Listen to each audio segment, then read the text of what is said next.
Good afternoon. I'm not sure where you are from, so I guess have a good day. It's better.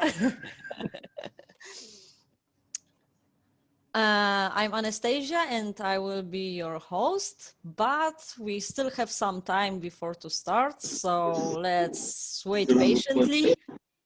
And remember to have, during the presentation, to have your microphones muted, so there will be a better reception for you guys. Right now, I'm going to give my voice over to Andreas. Andreas, are you ready? I am ready, indeed. So I hope that that the quick and short presentation about what we do as a company was helpful for you.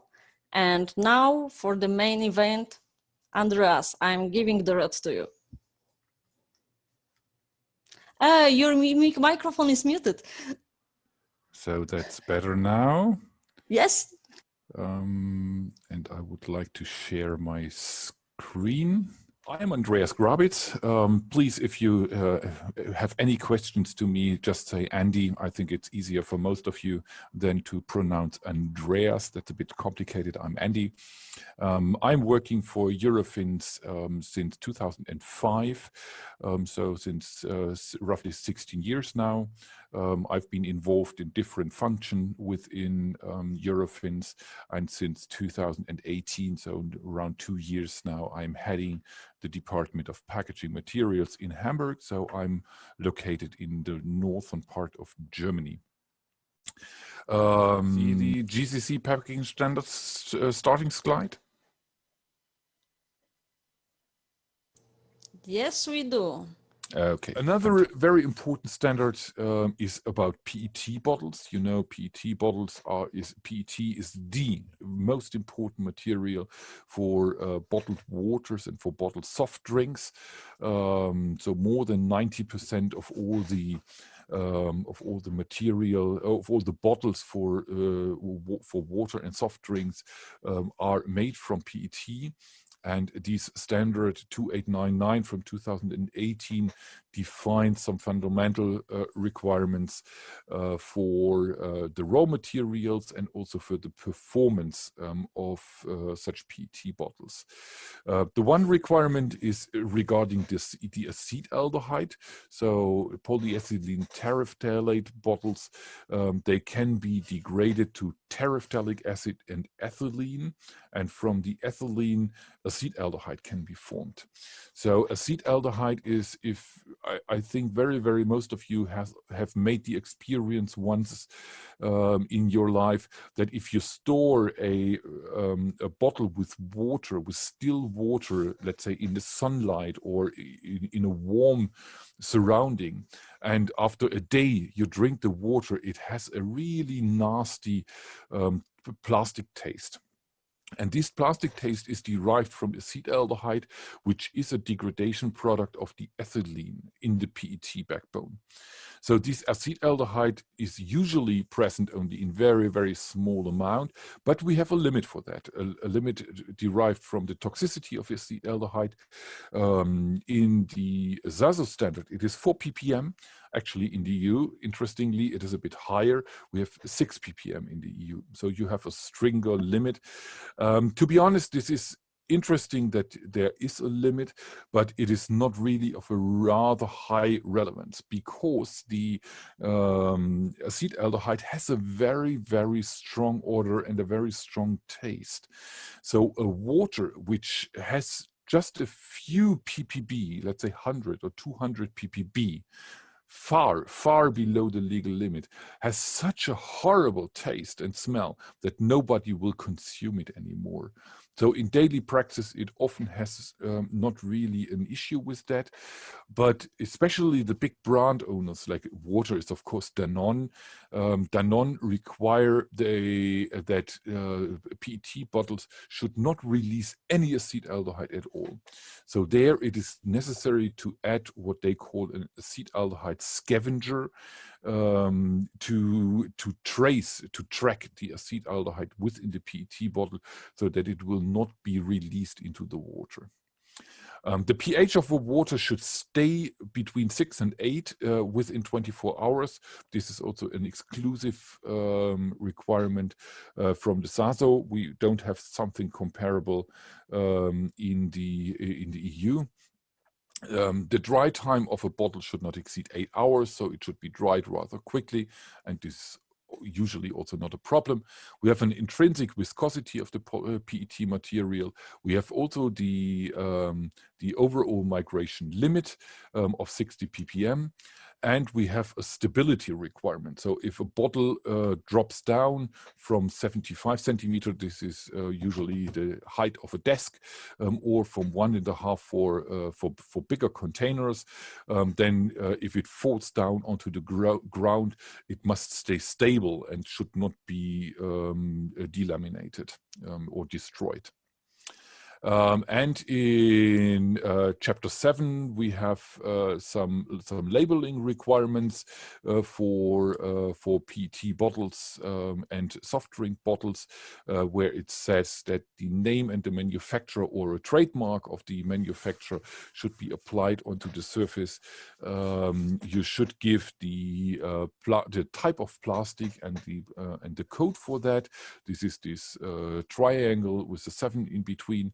The batch number and the filling volume, the capacity of the bottle should be printed on the label of the PET bottle.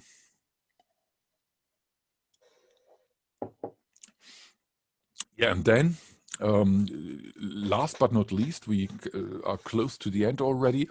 You have some very, very interesting requirement in the Saudi Arabian area or in Saudi Arabia itself about degradable plastic. This is SASO 2879, a standard which specifies test method applicable to oxo-biodegradable disposable articles. So you see here a series of materials like carrier bags, security bags, flower wraps, overwrap packaging, cling film, plastic liners of cartons. So they should be oxo-biodegradable. This is interesting because the oxo-biodegradation is a process where a plastic material is not completely degraded, so broken down to carbon dioxide and water, but where the plastic material is just broken down to small particles. Small particles usually means below 2 millimeters. So they are that small that you, in the environment, you usually don't see them anymore. Or we call these materials microplastics. And microplastics are completely banned in the European Union. We have since 2019, we have what we call a single-use plastic directive, the SUP directive. And this SUP directive is explicitly forbidding oxo-biodegradable packaging material. So here we have a requirement in Saudi Arabia for these types of materials here, which is in a full contradiction to the European legislation. So this must be really, you must keep this in mind, that the Saudi Arabian legislation requires oxo-biodegradable plastics, while in Europe it is completely forbidden. That's really an interesting situation. As mentioned, oxo-biodegradation means that the material will be degraded to small and tiny particles. We have some definitions here, various type of degradation of a plastic, bioabiotic oxidative degradation, and then we have some basic requirements. The first is regarding the heavy metal contents. We in Europe, we have a requirement for compostable packaging. So there it will be really degraded to carbon dioxide, and the limits are identical. So zinc, copper, nickel, lead, chromium, molybdenum, selenium, cadmium, arsenic, fluorine, mercury and cobalt. They are listed also in our European compostable regulation, and the limits are rather the same. Furthermore, there are requirements regarding the abiotic degradation. So the standard says that there is an elongation requirement, which should be reduced to at least 95%. So if you pull at a foil, it should break very, very quickly and very, very simple. It should decrease in molecular weight to less than 5,000 Dalton, but unfortunately the standard does not define how to measure it, so that's a bit a problematic issue. And the content of the gel formation should be less than 5%, so it should be really broken down to smaller particles and not to something that looks like a gel. And then we have in item 5.4 to 6, we have a definition of the test method for the biotic degradation, shelf life, and plant toxicity. So here you can see that the standard defines for homopolymer that 60% must be converted to carbon dioxide. The limit in Europe is much, much higher. As mentioned, we have a full biodegradation requirement. So there it is in Europe, it is 95%. The seed germination, so if you throw some germs into some seeds into the soil which is formed during the compostability, the biodegradation, then they should grow properly. And the growth of the seeds compared to a blank soil should be 95%. That's the same as we have it in Germany, here in Europe. So the compostability requirement is the same. And the film oxidase dyes and biodegradation should be below 24 months. This is also exclusive for the Saudi Arabian area, as the European requirement is 3 months. So this is much, much, much more quicker. And this can also be checked in the laboratory, while a biodegradation of 24 months can't be controlled by any laboratory who can wait and who can afford a testing that takes 2 years. That's simply impossible, and nobody is doing so. And here we have a summary which tests are required for these biodegradable materials. You have to do a thickness measurement, you have to measure the heavy metal concentration, the abiotic degradation, the molecular weight distribution, the gel content, the tensile strength measurement as explained here above, the carbon dioxide evolution, and the plant toxicity testing. Very most of these tests are also needed for the compostability, but the composting itself is not covered by the SASO standard. As mentioned, this is an oxo-degradable standard. Yeah, and this is the logo, which then can be applied by the Saudi Standard Metrology and Quality Organization, the SASO, that this is a oxo-biodegradable standard. The standard specifies the labeling of each piece that shall be legible and indelible, marked with the following this information in either in Arabic or in Arabic and in English.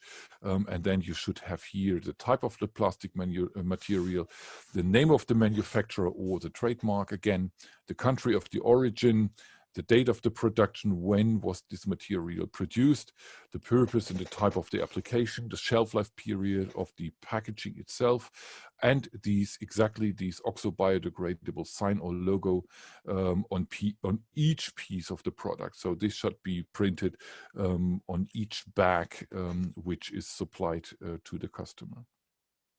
Yeah, this was a quick run, a quick explanation through the requirements in the Saudi Arabian area.